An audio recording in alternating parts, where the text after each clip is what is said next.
Bonsoir à chacun. Voilà, très heureux d'être avec vous ce soir pour partager le message de l'Évangile, la puissance même de Dieu. L'Évangile est une personne aussi, la personne de Jésus-Christ, puisque dans l'Évangile de Jean, il nous est décrit, il nous est dépeint même la personne de Jésus en déclarant, Jean a déclaré que Jésus est la parole faite chair. Elle est venue sur cette terre, elle a habité parmi nous. Et nous remercions le Seigneur parce que nous venons aussi de le chanter, car Dieu a tant aimé le monde qu'il a donné son Fils unique, afin que quiconque croit ne périsse point, mais qu'il ait la vie éternelle. Et ce soir, le titre de ce message, je vais vous le véhiculer tout à l'heure, mais il est question justement de détresse. Il est question en réalité d'une personne peut-être qui est là en péril, qui risque même de périr. Mais Dieu est dans ce lieu ce soir. Il est si proche de toi, plus que tu le crois. Il est juste à côté de toi. Et ce qu'il veut par-dessus tout, c'est habiter ton cœur, habiter ta vie, habiter ton âme. Mais pour cela, il faut que tu ouvres simplement ton cœur, ta vie, à la personne même de Jésus, qui est présent par son esprit. Le grand titre de cette prédication est un anacronyme qui est le suivant, SOS. Ce mot signifie appel à secourir d'urgence des personnes en détresse. Et souvent, le commandant de bord qui est là, qui voit peut-être en face d'un péril certain, une tempête qui est là, n'arrivant plus peut-être à maintenir son bateau, va émettre un appel en détresse, un SOS. Parfois même les pilotes d'avion sont là, avec les turbulences qui sont là, ça s'aggrave de plus en plus et eux aussi, ils vont émettre un appel, un SOS. Et puis cet anacronyme qui est là, Save Your Soul en anglais, excusez-moi de l'expression de mon accent, mais signifie ceci, sauver nos âmes. Nombreux sont les cris de détresse que l'homme a exprimés depuis la Genèse, depuis Adam, et je dirais jusqu'à nous ce soir, à cet instant bien précis, alors que nous véhiculons à 18h38 ce message, ce SOS. Parfois, depuis la Genèse donc jusqu'à nous, l'homme a pu émettre des cris de joie, des cris de triomphe. Et la Bible nous rappelle de ces cris-là. Dans le psaume 47, le verset 6, ne cherchez pas, je lis ce verset pour vous, où il est dit ceci, que Dieu monte au milieu des cris de triomphe. Le psaume 63 que nous chantons dans nos rassemblements, dans nos églises, le psaume 63, le verset 6 dit ceci, « Avec des cris de joie, ma bouche te célébrera. » Des cris de joie. Le psaume 91, le verset 1er, qui dit ceci, « Venez, chantons avec allégresse, poussons des cris de joie vers le rocher de notre salut. » Donc des cris de joie, des cris de triomphe. Et parfois, l'homme, au cours de l'histoire, et certainement jusqu'à nous ce soir, a exprimé des cris de détresse, des cris d'angoisse, des cris de douleur, des cris de servitude, des cris de peur. Et il n'a pas fallu attendre très longtemps, si nous restons quelques secondes, quelques minutes, dans ce merveilleux jardin que Dieu a créé, la terre, après avoir tout créé, le ciel, la terre, la mer, après avoir créé l'homme, la femme. Malheureusement, il y a eu l'entrée du péché dans le cœur de Ève, dans le cœur de Adam, et voilà que Adam et Ève se sont connus littéralement, et puis Ève a connu tranquillement les joies de l'enfantement, et voilà qu'elle va enfanter ses deux fils qui sont là, il y en a eu d'autres, mais la Bible nous dit ceci, que dans Genèse chapitre 4 et le verset 10, voyant les crises de jalousie qu'il y avait déjà entre ces deux frères, malheureusement, il va y avoir un meurtre. Et voici ce que Dieu va déclarer: la voix du sang de ton frère, Caïn qui venait de tuer Abel, la voix du sang de ton frère crie de la terre jusqu'à moi. Il y a eu un cri. Nombreux sont les cris. Même au cours du ministère, de son ministère ici-bas, Jésus a entendu des cris, parfois des cris intérieurs. Et je pense à ce cri que personne ne pouvait entendre, mais il y a une femme à la perte de sang, elle avait pu souffrir pendant très longtemps, de nombreuses années, elle souffrait pendant 12 ans, et puis elle va émettre un cri au plus profond de son être en disant: si je peux toucher le bord de son vêtement, je serai guéri. Le cri en réalité comme du dernier espoir. Je pense aussi à Bartimée, cet aveugle, lui qui est là, qui va perdre la vue, il va vivre dans cette cécité, et la Bible nous dit que lui aussi, il va émettre ce cri, cet appel à détresse qui est là. Il va lancer un SOS vers Jésus, Jésus qui passait tout juste, Jésus qui allait vers Jérusalem. Il était là, il entre tranquillement dans la dernière semaine de sa vie, parce qu'il allait à Jérusalem pour être crucifié, pour mourir sur le bois infâme de la croix. Et pendant que Jésus entre dans la ville de Bartimée, cette ville qui se nomme Jéricho, Jésus est sur le point de quitter cette ville. Voilà qu'il entend un cri. Mais Jésus continue sa route. Et ce cri était le suivant: Jésus, fils de David, aie pitié de moi. Mais Jésus continue sa route. Bartimée, il ne voit pas. Il entend certainement, voilà, les chants, les cris qui sont là de réjouissance. Voilà, il y avait une foule qui était là, qui accompagnait Jésus. Même les disciples étaient là. Et il s'est aperçu certainement que Jésus ne s'est pas arrêté. Alors, la Bible nous dit dans l'évangile de Marc, au chapitre 10, qu'il va crier beaucoup plus fort: Jésus, fils de David, aie pitié de moi. Et Jésus va s'arrêter et va lancer un message. Ce message, en réalité, il te l'adresse aussi ce soir. Jésus va dire à ses disciples: allez dire à Bartimée, prends courage, lève-toi, je t'appelle. Ce soir, certainement que le Seigneur veut dire à quelqu'un, par le biais de la prédication: prends courage, lève-toi de ta situation. Même si tu ne vois pas, tu entends le message de l'Évangile, tu ne vois pas peut-être comment ta vie, elle pourrait changer, comment il pourrait non pas avoir une amélioration, mais une transformation intérieure. Tu ne vois pas peut-être toutes ces choses, mais tu entends. Prends courage ce soir, lève-toi, Jésus t'appelle. Nombreux ont été les cris de délivrance. Nombreux ont été les cris, oui, de délivrance qui étaient là même dans le cœur de Jésus. Je pense à ce moment terrible, alors que depuis midi jusqu'à 3 heures de l'après-midi, la Bible nous dit que lorsque Jésus était là, crucifié sur le bois de la croix, il y eut des ténèbres sur la surface de la terre.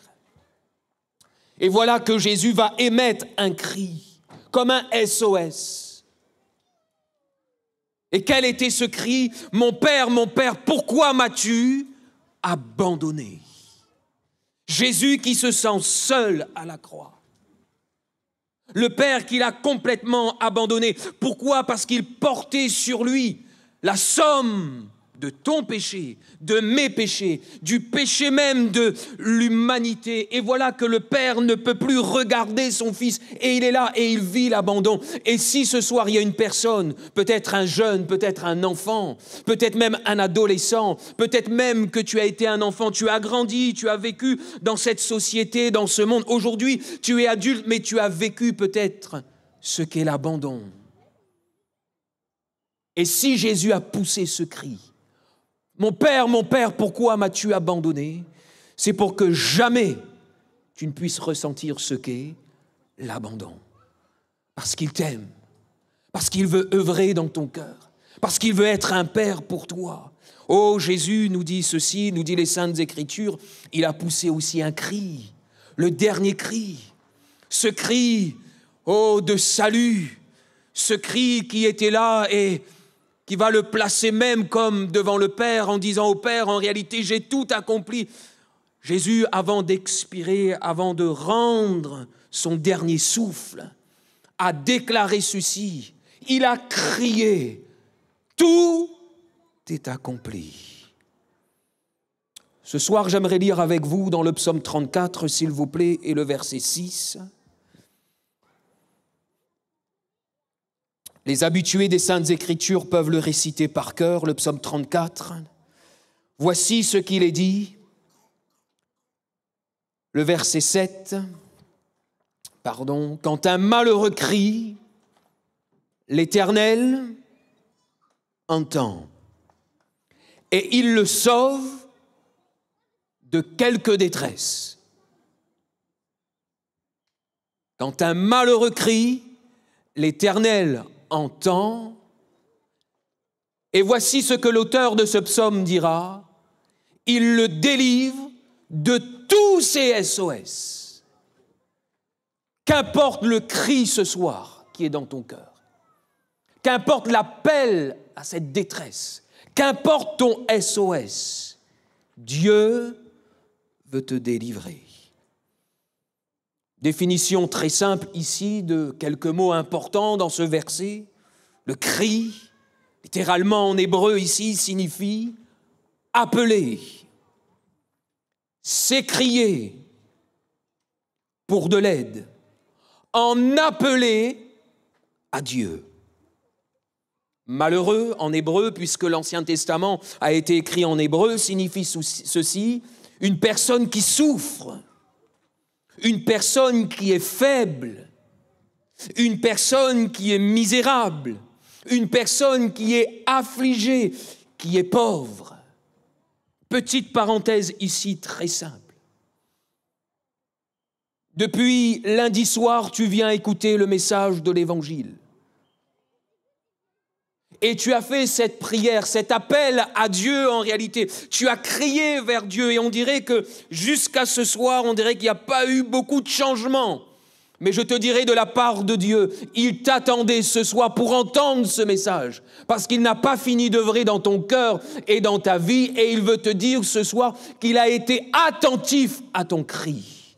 Il t'a entendu et il veut te bénir.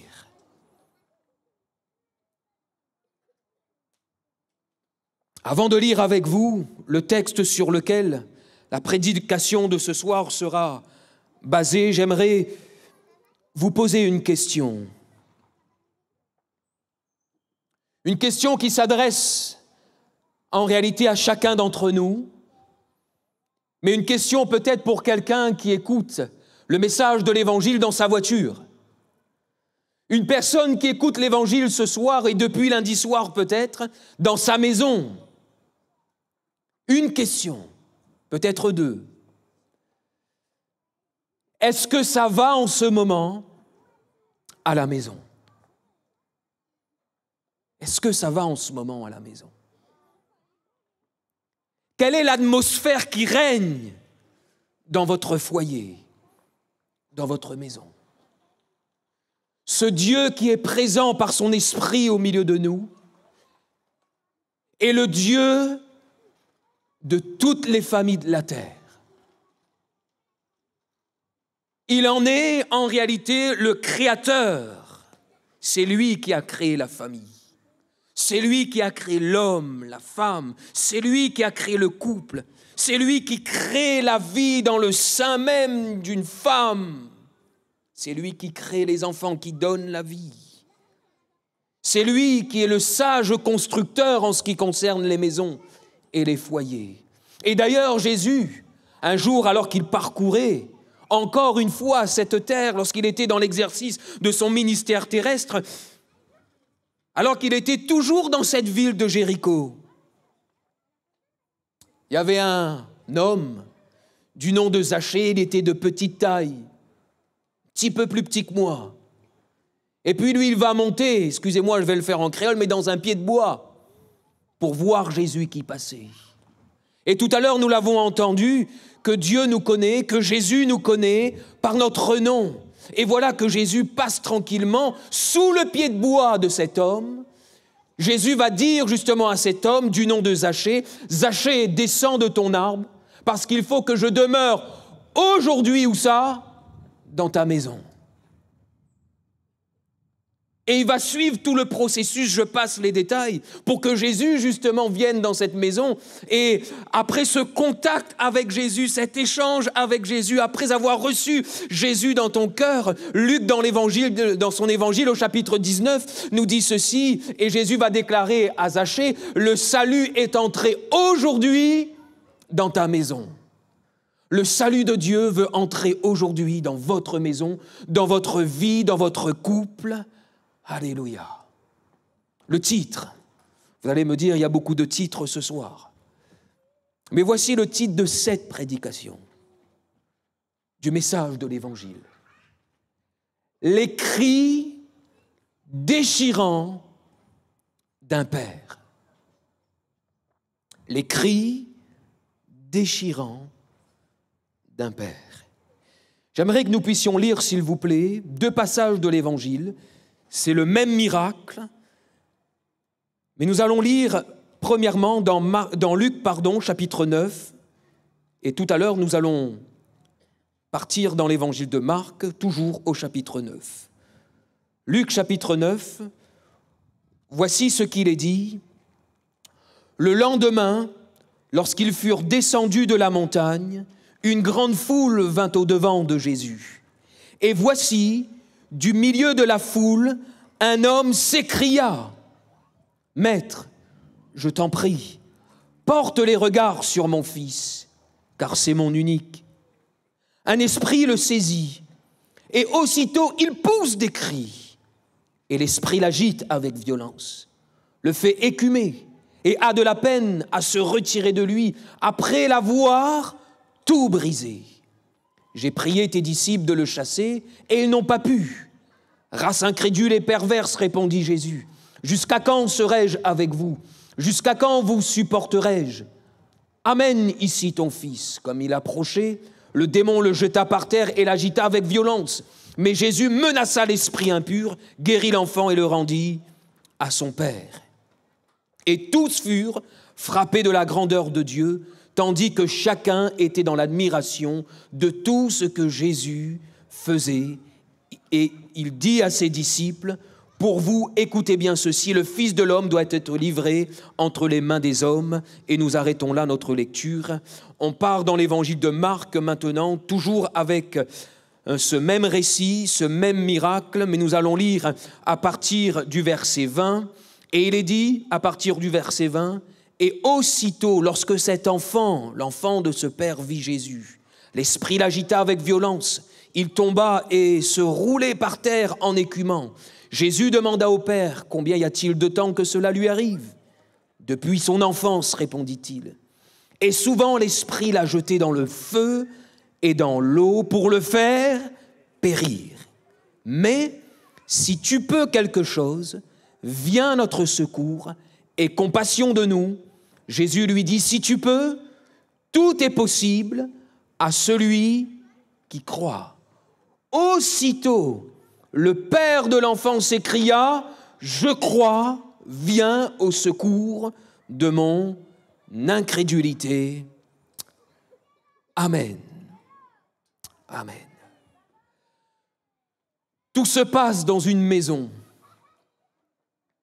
Tout se passe dans un foyer. Ne pouvant certainement plus supporter les cris de son enfant. Je ne sais pas pour vous, à la maison avec Elsa, nous avons 3 enfants. 12 ans, 8 ans et 4 ans.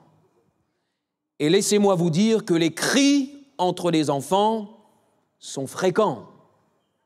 Et parfois même, on dit à nos enfants, arrête,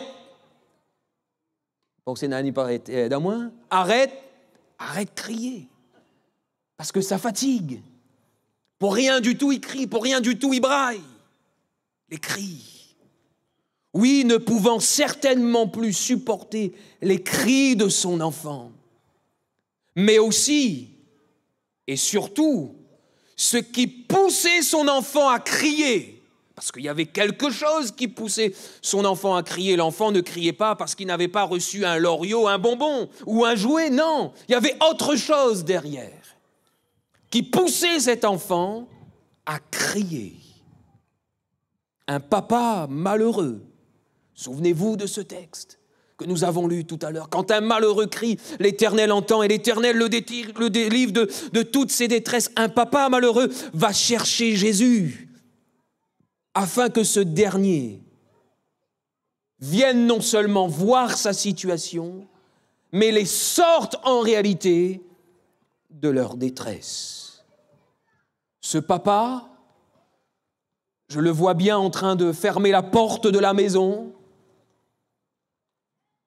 Certainement qu'il était là le matin, il faut que j'aille à la rencontre de Jésus. J'ai entendu dire que Jésus fait des miracles, que Jésus fait des prodiges, et certainement que vous avez déjà entendu, on vous a déjà véhiculé ce témoignage, le message de l'Évangile, que Jésus-Christ, le Fils de Dieu, peut faire quelque chose pour vous. Il veut vous sauver, il veut vous purifier de tous vos péchés, il veut changer votre cœur, il veut changer votre vie. Je vois bien ce papa fermant la porte de sa maison en disant, aujourd'hui, il faut absolument que m'y trouve Jésus. Et il va se mettre à la recherche de Jésus. Un petit problème, il ne va pas trouver Jésus de suite, mais il va trouver les disciples de Jésus. Mais le problème, c'est que les disciples de Jésus qu'il trouve, donc il va soumettre sa difficulté, son problème, son enfant qui est là, qui pousse des cris assez souvent dans la maison. Il est obligé de surveiller comme 24 heures sur 24, comme le lait sur le feu, son enfant, parce que souvent, lorsque son enfant crie, il y a quelque chose de mauvais qui le pousse avec précipitation, soit dans le feu, pour qu'il meure, ou soit dans l'eau, pour qu'il soit noyé et qu'il meure aussi. Alors il va soumettre son besoin. Malheureusement, les disciples de Jésus n'ont pas pu délivrer cet enfant de ces cris qui étaient là. Mais ce papa malheureux n'est pas rentré chez lui en disant « Moi, la trouve les disciples, ben, la pagaille fait rien pour moi. Moi, la pas trouve Jésus, ben, nous rentre la maison. » Et il prend son fils par la main en disant « Mais c'est pas grave, on rentre à la maison. » Et puis ma situation, notre situation sera identique, elle sera la même. Elle va jamais changer. Non, ce papa malheureux n'est pas rentré chez lui de suite. Il n'a pas dit tant pis. Non, il signe et il persiste parce qu'il sait que Jésus, à un moment donné, va venir voir ses disciples et là, il pourra émettre son besoin à Jésus. Et voilà que Jésus redescend de la montagne avec Pierre, Jacques et Jean, 3 de ses disciples. Les autres étaient restés dans la vallée. Ce fameux miracle de la transfiguration sur la montagne. Jésus redescend de la montagne et voilà, comme nous l'avons lu dans l'évangile de Luc au chapitre 9 et le verset 38, il y a eu un premier cri de détresse, il y a eu un SOS. Le Père s'écria, « Jésus, Maître, est-ce qu'en réalité tu peux faire quelque chose pour mon fils ?» Quand un malheureux crie, l'Éternel entend. Et l'Éternel le délivre de toutes ses détresses. Les cris. Le cri en réalité de ce papa était le cri de la foi, le cri de l'espérance. Crier pour que sa situation change. Et dans ce texte que nous avons lu, il y avait d'autres cris, mais des mauvais cris. Des cris en réalité qui étaient tellement mauvais que la Bible dit l'Évangile le déclare, que c'était des cris en réalité de sources ténébreuses, de sources démoniaques. Il y avait comme littéralement dans le grec, puisque le Nouveau Testament a été écrit en grec, comme des hurlements malsains. Et souvent dans les évangiles, lorsqu'il y a eu des personnes qui étaient là, envahies, possédées par des esprits mauvais, souvent derrière cela se traduisait par des cris. Cet enfant crie à cause de la puissance des ténèbres qui l'animaient. Imaginez-vous un instant, triste vie à la maison, n'est-ce pas, dans ce foyer. Triste vie aussi pour cet enfant. À l'époque, il n'y avait pas de AESH, ces personnes qui sont là, pour accompagner les enfants justement en situation de handicap à l'école, les aider. Il n'y avait pas cela. Certainement qu'il était coupé même de toute scolarité, il n'y avait pas toutes ces choses. Triste vie également pour sa maman, même si le texte n'en parle pas, mais certainement qu'il avait une maman. Triste vie pour sa maman, et peut-être que ce soir, dans cet endroit, il y a une maman qui souffre pour un enfant. Peut-être même que c'est un enfant qui souffre. Triste vie pour ce papa aussi. Triste vie aussi peut-être pour sa sœur. La Bible nous dit qu'il était fils unique. Peut-être qu'il avait une sœur. Et peut-être qu'il y a une sœur dans ce lieu qui souffre pour son frère. Triste vie pour cette famille. Ces cris devenaient certainement insupportables. Peut-être que le soir, parfois, le papa disait à son épouse, prends un petit peu le relais, essaie de le surveiller. Moi, je vais prendre un petit peu l'air parce que c'est difficile d'entendre du matin jusqu'au soir ces cris. Et puis, ces cris ne préviennent pas, on doit être là aux aguets, on doit toujours surveiller avec une entière vigilance. Combien de foyers aujourd'hui, combien de maisons aujourd'hui vivent continuellement dans les cris? Combien? Combien de foyers sur cette île, sur l'île de la Réunion, sont là dans les cris? Et pas plus tard que le mois de septembre, en lisant les journaux sur format numérique, j'ai fait une capture d'écran sur un fait divers qui s'est passé sur cette île le mois dernier. Et voici ce que cette personne a déclaré aux enquêteurs. Je voulais juste qu'ils s'arrêtent de crier, qu'on puisse enfin dormir. Je n'avais aucune intention de lui faire mal ou encore d'aller jusqu'au meurtre. Ne pouvant supporter ces cris, on voulait simplement dormir. Que de drames, que de difficultés. Combien de foyers aujourd'hui vivent dans les cris à cause d'une addiction qui est là, à cause de l'alcool. Un homme qui est là et qui travaille en journée, il travaille bien, mais voilà qu'il est pris par cette passion qui le domine. Et il rentre chez lui, avant même de rentrer chez lui, il est là, c'est plus fort que lui. Il faut justement qu'il puisse, là, comme donner une certaine satisfaction à cette passion qui est là, et puis il va se mettre à boire, et puis quand il rentre à la maison, et puis c'est les disputes avec la femme, les disputes avec les enfants qui se disputent entre eux. Combien de cris à cause de l'alcool? Combien de menaces même parfois à cause de l'alcool? Combien de cris à cause de la drogue?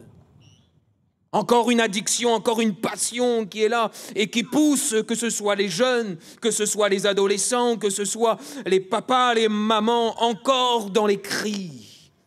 Parce qu'ils veulent justement une transformation dans la vie de l'autre personne.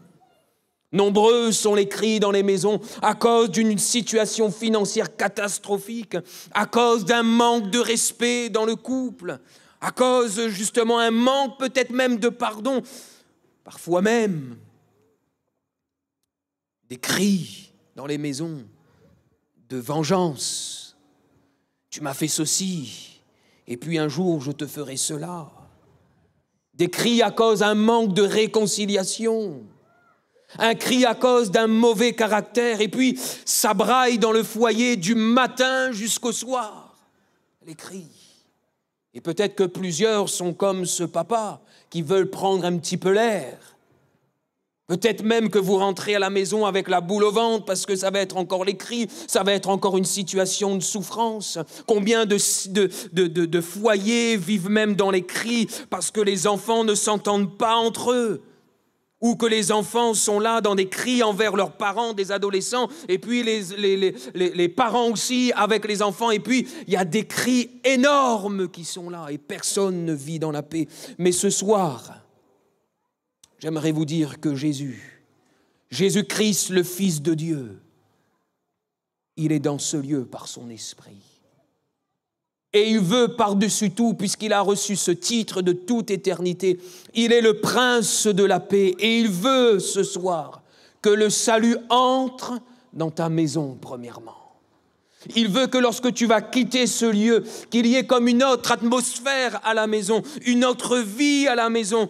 Parce que le diable, lui, il est là. Et c'était le but pour cet enfant. Que ce soit dans l'évangile de Luc, que dans l'évangile de Marc, il est dit qu'à chaque fois que cet enfant était là, animé par cet esprit mauvais, à chaque fois qu'il y avait des cris, le but, c'était de tout briser, de tout casser. Et le but du diable, c'est de tout briser, c'est de tout casser. Et souvent, cela commence à la maison. Le gros problème commence à la maison.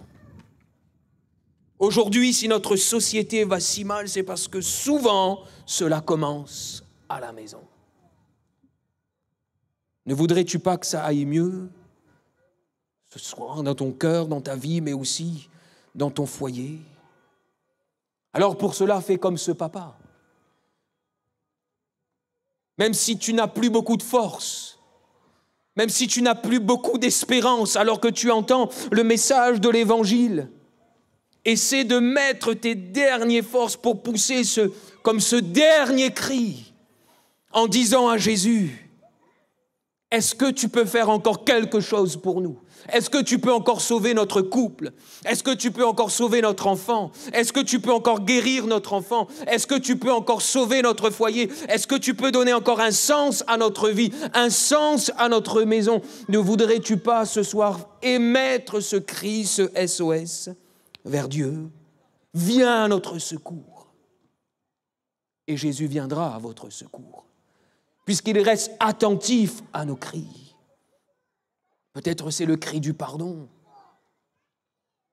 Combien d'hommes et de femmes dans les maisons, dans les foyers, sont rongés par ce sentiment qui est là, la culpabilité. Et puis ça ronge, ça engendre des cris, des cris de souffrance, des cris intérieurs qui sont là. Si j'avais fait ci, si j'avais fait ça, si j'avais pris telle direction, si je m'étais comporté comme ceci ou comme cela. Ce soir, le Seigneur, il ne condamne personne dans ce lieu et il ne condamnera jamais personne. Alors oui, peut-être qu'il faut émettre le cri du pardon au Père. Pardonne-moi. La Bible nous dit que Jésus va délivrer cet enfant. Que Jésus va guérir cet enfant, il va le délivrer et il va rendre cet enfant à son père. Il va rendre cet enfant à son papa. Il veut rétablir en réalité le chaos qu'il y avait dans ce foyer. Il veut un équilibre dans cette maison. Ce soir, le Seigneur, il veut que le salut entre dans ton cœur, dans ta vie et dans ta maison. Ne voudrais-tu pas l'accepter ce soir? Ne voudrais-tu pas ouvrir simplement ton cœur et ta vie en disant « Seigneur Jésus, viens à notre secours ».